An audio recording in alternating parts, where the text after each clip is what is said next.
నాని నిర్మాణ సంస్థలో ఈ మధ్య విడుదలైన చిత్రం తక్కువ బడ్జెట్తో విడుదలైన ఈ చిత్రం బాక్సాఫీస్ దగ్గర మాత్రం ఎక్కువ కలెక్షన్స్ తెచ్చుకుంటుంది. ప్రియదర్శి, శివాజీ ముఖ్య పాత్రల్లో కనిపించిన ఈ చిత్రంలో ఇన్స్టాగ్రామ్లో బాగా పాపులర్ అయిన శ్రీదేవి హీరోయిన్గా నటించింది. మొదటి సినిమా అయినప్పటికీ ఈ చిత్రంలో తను ఎంతో అమాయకంగా కనిపించి అందరినీ ఆకట్టుకుంది.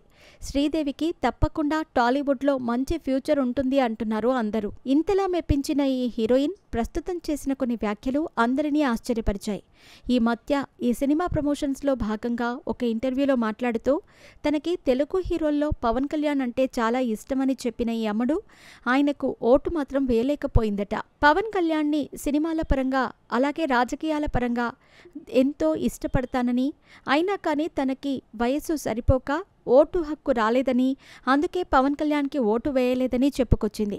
అంతేకాదు, తనకి ఓటు హక్కు వచ్చుంటే తప్పకుండా గత ఎన్నికల్లో పవన్ కళ్యాణ్కి ఓటు వేసేదాన్ని అని కూడా తెలియచేసింది. అయితే ఓటు హక్కు ఉన్నవారితో, తనకి తెలిసిన వారందరితో తాను పవన్ కళ్యాణ్కి ఓట్లు వేయించినట్టు తెలిపింది. ఇక దీంతో ఈ అమ్మడికి ఇంకా ఓటు వేసే వయసు కూడా రాలేదా, అయినా కానీ హీరోయిన్ అయిపోయిందా అని అందరూ ఆశ్చర్యపోతున్నారు.